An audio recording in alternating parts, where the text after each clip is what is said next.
A small business hub in Bloomington has served as a space to shop local, handmade, and beyond. But as of today, that store is closed. Good Tuesday evening. I'm Tyler Lopez. And I'm Janice Repholtz. Thanks for joining us. And it comes with no warning to the sellers that rely on those sales. In tonight's top story, Taylor Fleming explains what this nationwide closure means for them. Taylor.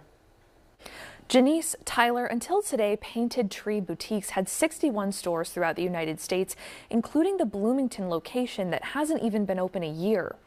Late this morning, they emailed all their small business owners that the chain is closing. It's unclear why the leaders at the national level made this decision.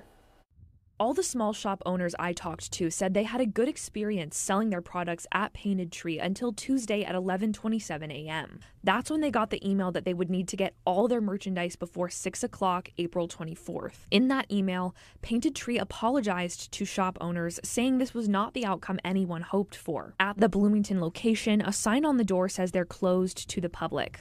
Christina Popovich had booths in 5 different Painted Trees locations for her business KC Fashion Quartz LLC. She recently made a large purchase too for the Bloomington spot because she was planning to make her annual stocking trip next month. Now she has an overstock of merchandise to bring home as she figures out what to do next. I would really have appreciated if we have a little bit more notice and maybe like a month to get the inventory out.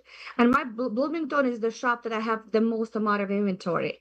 And I have a frustrating part is that I spent a lot of money, over $10,000 recently. Maria Cottrell started selling products there from her business, Written by Maria, last July. She loved her Bloomington booth so much she recently opened a second one in Tennessee. She said receiving the email that the closure was happening was so shocking she initially thought it was a scam. She has similar stores, online sales, and markets to fall back on, but she worries about others. Go support those small businesses that are affected, because I know a lot of them, that was like their only source of selling to the public.